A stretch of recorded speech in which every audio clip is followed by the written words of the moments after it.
Dear students, कक्षा 10वीं के छात्रों के लिए कल हम समांतर क्रम संयोजन और श्रेणी क्रम संयोजन के सूत्र व्युत्पन्न किए और उनमें ये देखा कि किस तरह से तुल्य प्रतिरोध ज्ञात करते हैं। तो उनके हम एक दो एग्जाम्पल देखते हैं। सपोज मान लीजिए कोई परिपथ चित्र है, उस परिपथ चित्र में तीन प्रतिरोध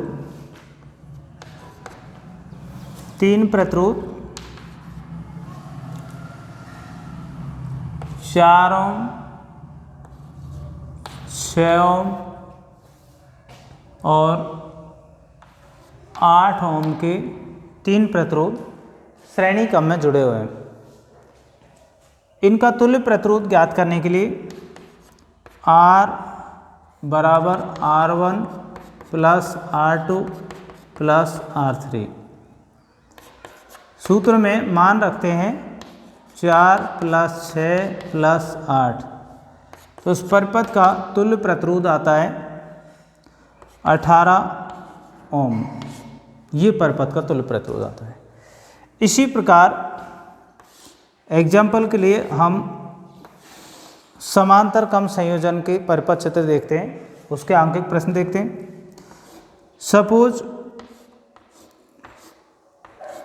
कोई परिपथ चित्र है,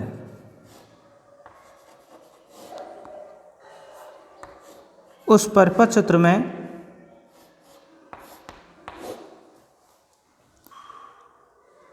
तीन प्रतिरोध 3 ओम 6 ओम और 9 ओम के हैं।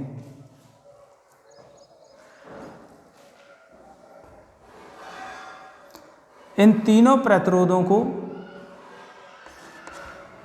समांतर क्रम से संयोजित किया जाता है। तो परिपथ का तुल्य प्रतिरोध निकालने के लिए सूत्र लगेगा समांतर क्रम संयोजन वाला 1/R1 plus 1/R2 plus 1/R3।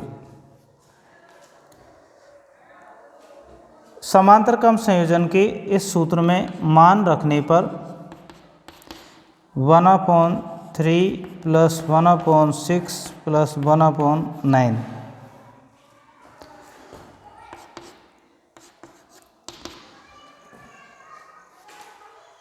लघुत्तम लेने पर 18 आता है।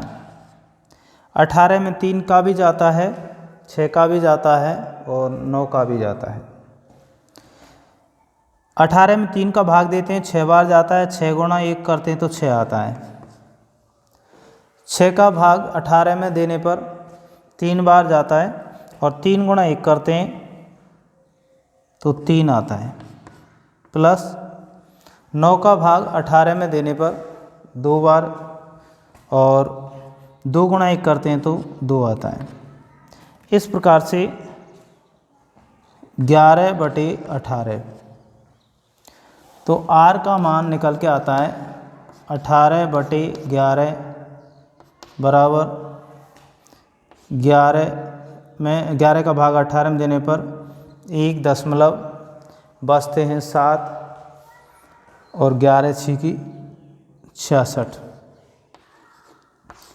1.6 ओम तुल्य प्रतिरोध आता है। पुनः एक एग्जाम्पल और एक और एग्जाम्पल देखते हैं, एक दो। मान लीजिए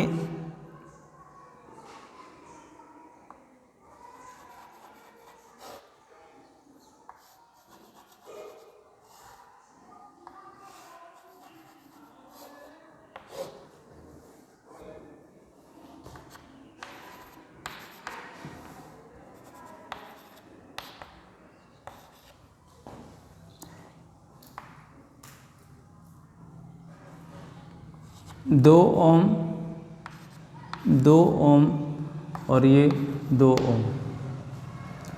ये 3 प्रतिरोध हैं और तीनों प्रतिरोध इस परिपथ के अनुसार जुड़े हुए हैं। इन प्रतिरोधों को इनका तुल्य प्रतिरोध ज्ञात करने के लिए देखिए क्वेश्चन है कि ए और बी बिंदुओं को मैं तुल्य प्रतिरोध ज्ञात करो। सपोज हम यदि इन दोनों मानों को अगर समांतर क्रम में निकालते हैं तो ये मान रह जाता है और इन दोनों को लेते हैं तो ये रह जाता है। इसलिए यदि एग्जाम्पल के लिए हम देखते हैं कि इन दोनों किनारों को पकड़ के इस तरह खींचते हैं तो इस परिपथ का चित्र आता है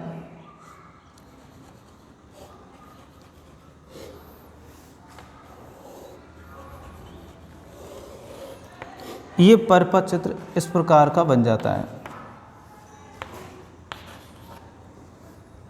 इसमें 2 ओम और ये 2 ओम और ये 2 ओम। अब इन दोनों मानों को पहले श्रेणी क्रम से हल कर लेते हैं। R बराबर R1 प्लस R2 तो R बराबर 2 प्लस 2 बराबर 4 ओम। अब इस परिपथ का जो चित्र है डायग्राम है वो इस तरह का बन जाता है। इस तरह का बनने पर यहाँ आ जाता है 4 ओम और यहाँ आ जाता है 2 ओम। इन दोनों को समांतर क्रम से निकालने पर 1/R बराबर 1/R1 प्लस 1/R2 1/R बराबर 1/4 प्लस 1/2। इनका लघुत्तम लेते हैं तो आता है 4। 1 प्लस 2 बराबर 3/4 तो R बराबर आता है 4/3 बराबर 1.3 ओम। इस प्रकार से ये समांतर क्रम संयोजन और श्रेणी क्रम संयोजन के कुछ एग्जाम्पल आपने देखे। अब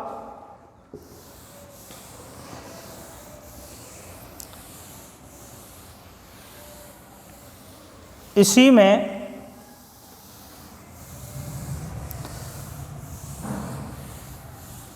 विद्युत जनित्र वाला टॉपिक देखते हैं।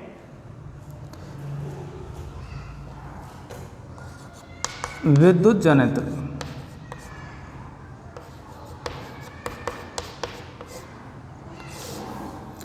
विद्युत जनित्र को डायनामा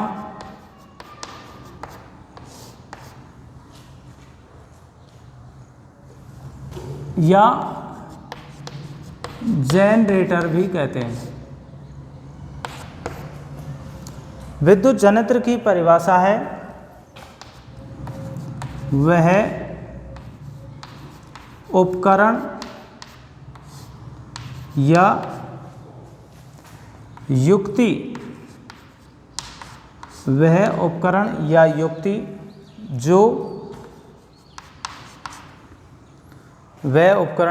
जो यांत्रिक ऊर्जा को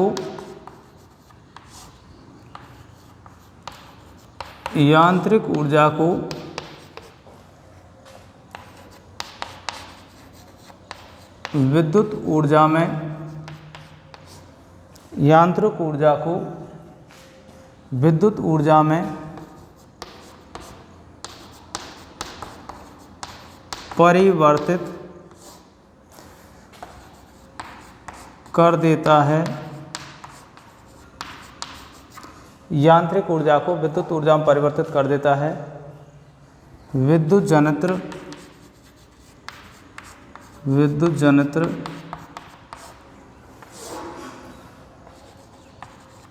कहलाता है। अब देखिए विद्युत जनित्र की आपने परिभाषा देखी। विद्युत जनित्र की परिभाषा है वह उपकरण या युक्ति जो यांत्रिक ऊर्जा को विद्युत ऊर्जा में परिवर्तित कर देती है या कर देता है, विद्युत जनित्र कहलाता है। इसमें विद्युत जनित्र दो प्रकार के होते हैं। विद्युत जनित्र दो प्रकार के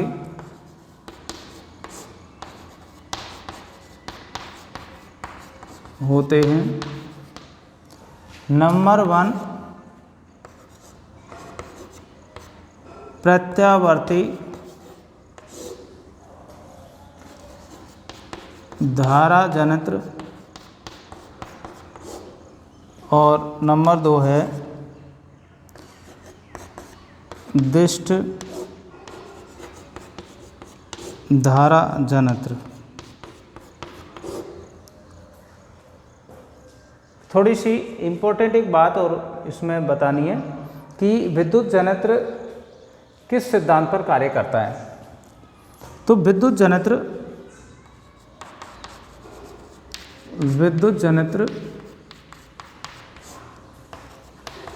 विद्युत चुम्बकीय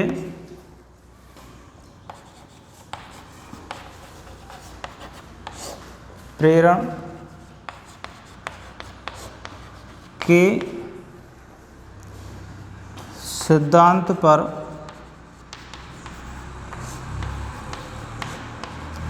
कार्य विद्युत जनित्र विद्युत चुम्बकीय प्रेरण के सिद्धांत पर कार्य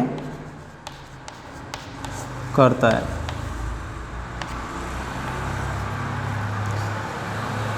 सबसे पहले हम प्रत्यावर्ती धारा जनित्र के बारे में देखते हैं।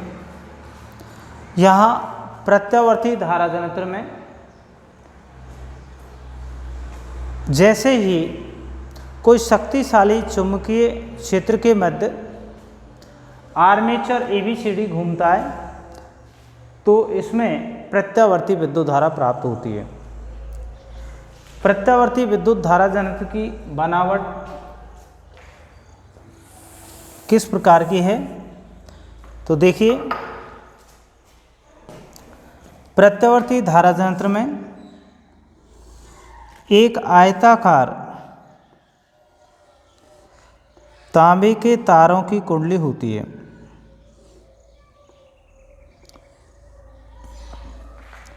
तांबे के तारों की कुंडली का संपर्क सर्पी वलय S1 S2 से होता है। सर्पी वलय S1 S2 का संपर्क कार्बन से निर्मित बुश B1 B2 से होता है। S1 और S2 और बुश B1 B2 का संपर्क बाह्य परिपथ या लोड से होता है।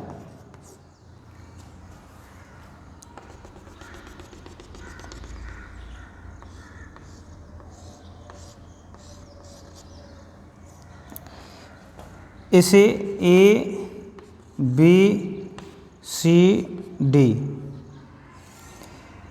और इस आर्मेचर के दोनों साइड शक्तिशाली चुंबकीय क्षेत्र NS उपस्थित होते हैं। यहाँ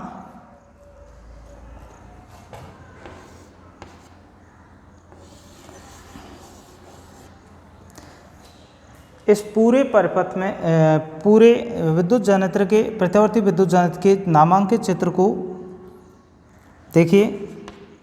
ABCD ये तो है आर्मेचर, जिसे कुंडली कहते हैं, और NS ये दो शक्तिशाली चुंबक हैं।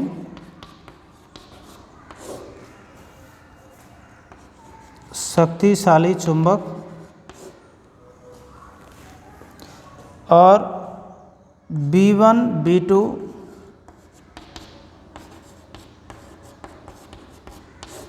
कार्बन बुश हैं और S1 S2 सर्पी वलय हैं।